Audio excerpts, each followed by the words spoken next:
He has been lying and cheating on you for 30 years. And you have played your part by looking the other way and never asking a question because vacation time just showed up and the presents just showed up and the bills just magically got whatever. There's no way this has happened that you haven't had some inkling that things were off. I've been married to my husband for 30 years. He earns a 6-figure salary and I've been a stay-at-home mom. He wanted to manage our finances because working together stressed him out and he didn't want to argue. Oh, geez. I thought we lived a good life, but on a recent vacation, I overheard him checking account balances on our credit cards and became concerned.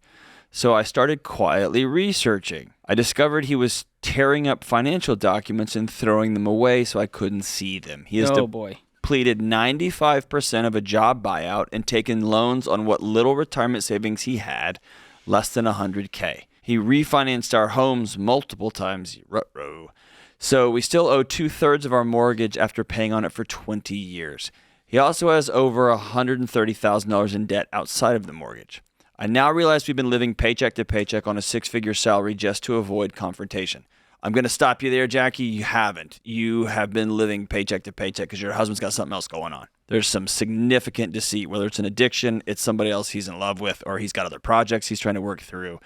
This is not just to avoid confrontation. This is because he has a different life.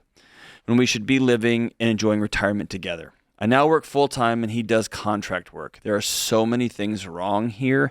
How do we move forward? Whew. I'm going to assume here, George, that there's no abuse, okay? There's no emotional abuse. There's no physical abuse, okay? If there is, that of course changes the dynamic. With that said, both people are at fault for here. One, the husband saying, no, I'm just going to do it. I don't want to argue with you.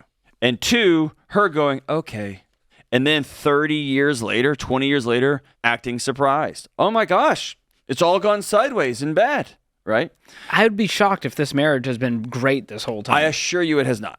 And like this strategy never works to be like, well, let me just handle it so we don't fight about it. And somehow you're going to have a great marriage with that lack of communication? with no financial infidelity? Like this is exactly why we tell people combine bank accounts and have full communication over what's going on and full transparency about what's going on in the finances. Right. Even if you're not the nerd, you don't want to have to be the one whittling the budget down. John needs to know what's happening in their budget. Correct. And so this has to be called out for what it is. He has been lying and cheating on you for 30 years. Anything less than that bold of a statement is watering it down and patting you on the head and saying, "Oh, sweetie, you'll be fine." Because, honey, you are not fine. The numbers you just laid out here are terrifying.